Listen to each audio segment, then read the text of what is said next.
तो आइए सुनते हैं मुंशी प्रेमचंद की कहानियों का संग्रह मानसरोवर भाग 3 की और एक कहानी जिसका नाम है परीक्षा।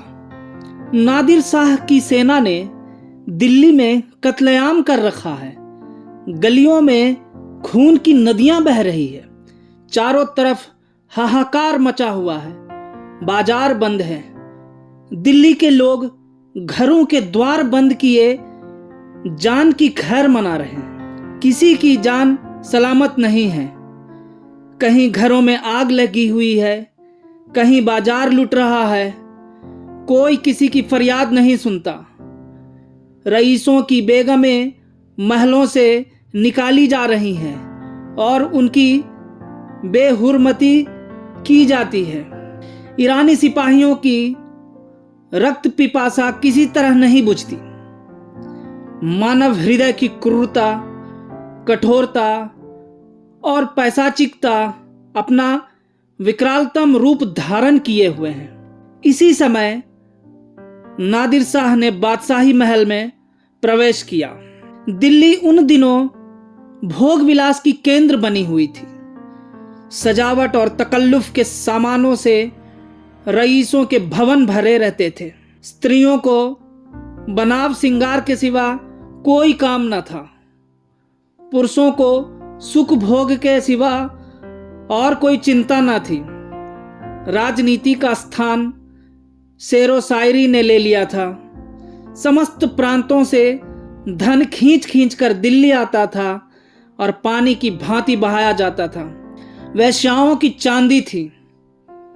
कहीं तीतरों के जोड़ होते थे, कहीं बटेरों और बुलबुलों की पालियां ठनती थी। सारा नगर विलास निद्रा में मग्न था। नादिर शाह शाही महल में पहुंचा तो वहां का सामान देखकर उसकी आंखें खुल गई। उसका जन्म दरिद्र घर में हुआ था। उसका समस्त जीवन रणभूमि में ही कटा था। भोग विलास का उसे चस्का न लगा था। कहां रण क्षेत्र के कष्ट और कहां यह सुख साम्राज्य। जिधर आंख उठती थी उधर से हटने का नाम न लेती थी। संध्या हो गई थी। नादिर शाह अपने सरदारों के साथ महल की सैर करता और अपनी पसंद की चीजों को बटोरता हुआ दीवान खास में आकर कारचोबी मसनद पर बैठ गया। सरदारों को वहां से चले जाने का हुक्म दे दिया। अपने सब हथियार खोलकर रख दिए और महल में दरोगा को बुलाकर हुक्म दिया, मैं शाही बेगमों का नाच देखना चाहता हूं। तुम इसी वक्त उनको सुंदर वस्त्र भूषणों से सजाकर मेरे सामने लाओ। खबरदार, जरा भी देर न हो। मैं कोई उज्र या इनकार नहीं सुन सकता। दरोगा ने यह नादिर शाही हुक्म सुना तो होश उड़ गए। वह महिलाएं जिन पर कभी सूर्य की दृष्टि भी नहीं पड़ी कैसे इस मजलिस में आएंगी। नाचने का तो कहना ही क्या। शाही बेगमों का इतना अपमान कभी ना हुआ था। हाँ नर पिशाच, दिल्ली को खून से रंग कर भी तेरा चित्त शांत नहीं हुआ। मगर नादिर शाह के सम्मुख एक शब्द भी जबान से निकालना अग्नि के मुख में कूदना था। सिर झुकाकर आदाब बजा लाया और आकर रनिवास में सब बेगमों को नादिर शाही हुक्म सुना दिया। उसके साथ ही यह इत्तला भी दे दी कि जरा भी तामुल ना हो, नादिर शाह कोई उज्र या हिला न सुनेगा। शाही खानदान पर इतनी बड़ी विपत्ति कभी नहीं पड़ी, पर इस समय विजयी बादशाह की आज्ञा को शिरोधार्य करने के सिवा प्राण रक्षा का अन्य कोई उपाय नहीं था। बेगमों ने यह आज्ञा सुनी तो हतबुद्धि सी हो गई। सारे रनिवास में मातम सा छा गया। वह चहल पहल गायब हो गई। सैकड़ों हृदयों से इस अत्याचारी के प्रति एक शाप निकल गया। किसी ने आकाश की ओर सहायता याचक लोचनों से देखा, किसी ने खुदा और रसूल को सुमिरन किया, पर ऐसी एक महिला भी न थी जिसकी निगाह कटार या तलवार की तरफ गई हो। यद्यपि इनमें कितनी ही बेगमों के नसों में राजपुतानियों का रक्त प्रवाहित हो रहा था, पर इंद्रिय लिप्सा ने जौहर की पुरानी आग ठंड कर दी थी। सुख भोग की लालसा आत्मसम्मान का सर्वनाश कर देती है। आपस में सलाह करके मर्यादा की रक्षा का कोई उपाय सोचने की मुहलत न थी। एक एक पल भाग्य का निर्णय कर रहा था। हताश होकर सभी ललनाओं ने पापी के सम्मुख जाने का निश्चय किया। आंखों से आंसू जारी थे, दिलों से आहें निकल रही थी, पर रत्न जटित आभूषण पहने जा रहे थे। अश्रुसिंचित नेत्रों में सुरमा लगाया जा रहा था और शोक व्यथित हृदयों पर सुगंध का लेप किया जा रहा था। कोई केस गूंथती थी, कोई मांगों में मोतियां पिरोती थी।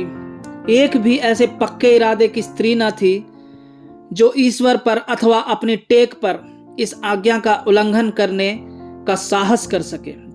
1 घंटा भी ना गुजरने पाया था कि बेगमात पूरे के पूरे आभूषणों से जगमगाती, अपने मुख की कांति से बेले और गुलाब की कलियों को लजाती, सुगंध की लपटें उड़ाती, छम छम करती हुई दीवाने खास में आकर नादिर शाह के सामने खड़ी हो गई। नादिर शाह ने एक बार कनखियों से परियों के इस दल को देखा और तब मसनद की टेक लगाकर लेट गया। अपनी तलवार और कटार सामने रख दी। एक क्षण में उसकी आंखें झपकने लगी। उसने एक अंगड़ाई ली और करवट बदल ली। जरा देर में उसके खर्राटों की आवाजें सुनाई देने लगी। ऐसा जान पड़ा कि वह गहरी निद्रा में मग्न हो गया है।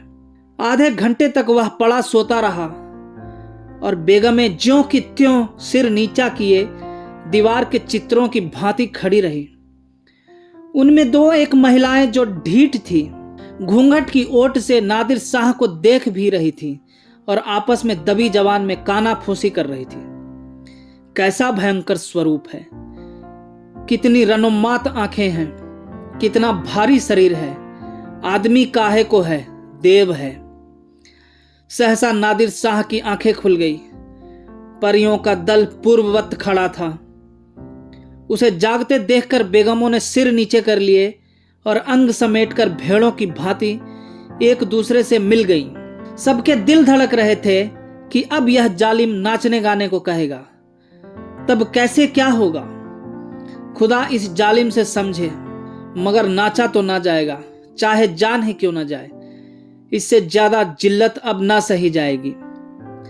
सहसा नादिर शाह कठोर शब्दों में बोला, ऐ खुदा की बंदियों, मैंने तुम्हारा इम्तिहान लेने के लिए बुलाया था और अफसोस के साथ कहना पड़ता है कि तुम्हारी निस्बत मेरा जो गुमान था वह हर्फ व हर्फ सच निकला।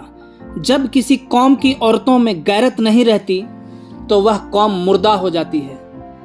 देखना चाहता था कि तुम लोगों में अभी कुछ गैरत बाकी है या नहीं, इसलिए मैंने तुम्हें यहाँ बुलाया था। मैं तुम्हारी बेहुरमती नहीं करना चाहता था। मैं इतना ऐश का बंदा नहीं हूं, वरना आज भेड़ों के गले चराता होता। न इतना हवस परस्त हूं, वरना आज फारस में सरोद और सितार की ताने सुनता होता, जिसका मजा मैं हिंदुस्तानी गाने से कहीं ज्यादा उठा सकता हूं। मुझे सिर्फ तुम्हारा इम्तिहान लेना था। मुझे यह देखकर सच्चा मलाल हो रहा है कि तुम में गैरत का जौहर बाकी ना रहा। क्या यह मुमकिन ना था कि तुम मेरे हुक्म को पैरों तले कुचल देती? जब तुम यहां आ गई तो मैंने तुम्हें एक और मौका दिया। मैंने नींद का बहाना किया। क्या यह मुमकिन ना था कि तुम में से कोई खुदा की बंदी इस कटार को उठाकर मेरे जिगर में चुभा देती? मैं कलाम पाक की कसम खाकर कहता हूं कि तुम में से किसी को कटार पर हाथ रखते देखकर मुझे बेहद खुशी होती। मैं उन नाजुक हाथों के सामने गर्दन झुका देता। पर अफसोस है कि आज तैमूरी खानदान की एक बेटी भी यहां ऐसी नहीं निकली जो अपनी हुर्मत बिगाड़ने पर हाथ उठाती। अब यह सल्तनत जिंदा नहीं रह सकती। इसकी हस्ती के दिन गिने हुए हैं। इसका निशान बहुत जल्द दुनिया से मिट जाएगा। तुम लोग जाओ और हो सके तो अब भी सल्तनत को बचाओ, वरना इसी तरह हवस की गुलामी करते हुए दुनिया से रुखसत हो जाओगी। धन्यवाद।